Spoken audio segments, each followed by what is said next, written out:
पर बार लिखते हैं, यानी कि D is the right answer. Then we will move to log x plus log y minus log z। अब इसको हमने रिवर्स लिखना है। log x plus log y है, इसका मतलब x और y आपस में मल्टीप्लाई हो रहे होंगे, और माइनस log z लिखा है, इसका मतलब z डिवाइड हो रहा होगा। तो answer is log x y over z, यानी कि option A is the right answer. Next आपसे कह रहे हैं 0.025 को साइंटिफिक नोटेशन में कैसे लिखें। 0.025 को ऐसे लिखें कि पॉइंट 2 आगे मूव होगा, तो it will be 2.5 exponential minus 2। जब पॉइंट को हम आगे मूव कराएंगे तो पावर नेगेटिव आएगी, तो 2.5 exponential minus 2 is the right answer, जो कि है आपका B. Next is log a over b लिखा है।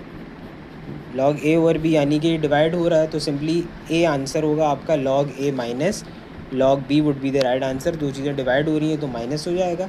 एक्सपोनेंशियल फॉर्म में हमने लिखना है log a y इक्वल है x के। सिंपली ये जो a है दूसरी साइड पे जाकर बेस बन जाएगी, और वहाँ जो चीज़ है x वो इसकी पावर बन जाएगी। तो ये MCQs रिपीट हुआ है। y is equal to a की power x is the right answer. y is equal to a की पावर x, यानी कि c is the right answer. Logarithmic form लिखनी है हमने 2 की पावर 5 इज़ इक्वल टू 32 की। हमें पता है जो दूसरी साइड पे चीज़ जाके बेस बनती है वो एक्चुअली लॉग की बेस होती है, और जो 32 अलग से लिखा होता है वो लॉग के साथ लिखा हुआ होता है, और दूसरी साइड पे जो चीज़ एक्सपोनेंट में चली जाती है वो एक्चुअली अकेली लिखी हुई होती है। तो लॉग की जो फॉर्म आ जाती है वो आपके पास log 232 is equal to 5, log 232 is equal to 5, यानी कि आपका option B is the right answer. Logarithm to the base 10 is called Naperian common natural base common logarithm उसे कहा जाता है, पीछे हमने पढ़ा है। log 10 मल्टीप्लाई बाय 10 क्या होगा, सिंपली log 10 प्लस log 10 हो जाएगा, यानी कि आपका पहला ऑप्शन। मल्टीप्लाई हो रहे हैं तो वो आ जाएंगे आपके पास। एडिशन की सूरत में log 1 क्या होता है, log 1 0 होता है, आप अपने कैलकुलेटर से चेक कर सकते हैं।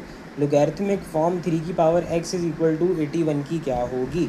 3 की power x is equal to 81 की लोगैरिथमिक फॉर्म, यानी कि ये जो 3 है ये बेस में होगा, क्योंकि इस और जो इसका एक्सपोनेंट है ये दूसरी साइड पर अकेला लिखा होगा, और वो 4 टू द पावर 3 ओवर 2 हो जाएगी।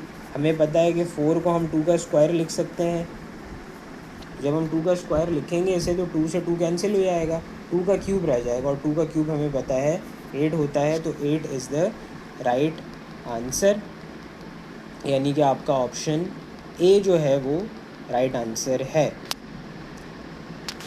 Then moving on to the next one, the characteristic of 4756, simply 4756 की कैरेक्टरिस्टिक्स के एंड में और डेसिमल है, 1 2 3 प्लेसेस पीछे जाएगा तो 4.756 एक्सपोनेंशियल 3 हो जाएगा, तो 3 इसकी कैरेक्टरिस्टिक है, यानी कि A is the right answer here. And last कह रहे हैं फ्रैक्शनल पार्ट लोगैरिथम का क्या होता है। अभी हमने डिस्कस किया था fractional part, decimal part mantissa कहलाता है, और आपका जो रियल पार्ट होता है सिंपल पार्ट उसको हम कैरेक्टरिस्टिक कहते हैं, इंटीग्रल पार्ट यानी कि।